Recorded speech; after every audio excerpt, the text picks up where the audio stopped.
Our team name is Fleet Creator and our idea is going to bring under the theme of Vocal for Vocal. My team member is Deepika M. Our project is an app. App name is Smart Waste Management Rewards. இந்த ஆப்ல வந்து நம்ம வந்து நம்மளோட ப்ரொஃபைலை வந்து first register பண்ணணும். Register பண்ணிட்டு நீ நிறைய பேருக்கு வந்து எப்படி வேஸ்ட் செப்பரேட் பண்றது அப்படின்னு சொல்லிட்டு தெரியாது.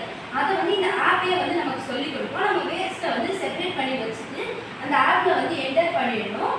இது வந்து நம்ம கிட்ட வந்து இந்த வேஸ்ட்டை கலெக்ட் பண்ண வருவாங்க. அவங்க வந்து நீங்க எப்படி பிரிச்சிருக்கீங்க, க்ளீனாக பிரிச்சிருக்கீங்க அதெல்லாம் பார்த்துட்டு நமக்கு ஒரு டைப் ஆஃப் ரேட்டிங்ஸ் வந்து கொடுப்பாங்க. அந்த ரேட்டிங்ஸை வச்சு நம்மளோட ப்ரொஃபைல் வந்து இம்ப்ரூவ் ஆகும். இது வந்து ஒரு காம்படிஷன் மாதிரி நம்பர் 1 நம்பர் 2 எப்படிலாம் க்ளீனாக பிரிக்கிறாங்க அப்படின்னு சொல்லிட்டு அதுலேயே வந்துடும். இந்த ரேட்டிங்ஸை வச்சு நமக்கு ஒரு ரிவார்ட்ஸும் கொடுப்பாங்க. இந்த ஆப்போட அட்வான்டேஜஸ் என்ன அப்படின்னு சொல்லிட்டு என்னோட டீம்மேட் தீபிகா வந்து சொல்லுவாங்க. தீபிகா, நான் வந்து இந்த ஆப்போட அட்வான்டேஜஸ் பற்றி சொல்ல போகிறேன். இந்த ஆப்பை யூஸ் பண்ணுறதுனால ஹைஜீன் வந்து இன்க்ரீஸ் ஆகும், டிசீஸ் வரது கம்மியாகும். இந்த ஆப் யூஸ் பண்ணுறதுனால ரேங்கிங் அதிகமாகி ஸ்டேட்டஸ் வந்து உயரும். இதனால் நமக்கு நிறைய ரிவார்ட்ஸ் கிடைக்கும். இதில் நிறைய பேர் யூஸ் பண்ணுறதுனால ஒரு காம்படிஷன் க்ரியேட் ஆகும். இதனால் நிறைய இன்ட்ரெஸ்ட் உண்டாகுது. அப்புறம் சிக்கி தேங்க்யூ.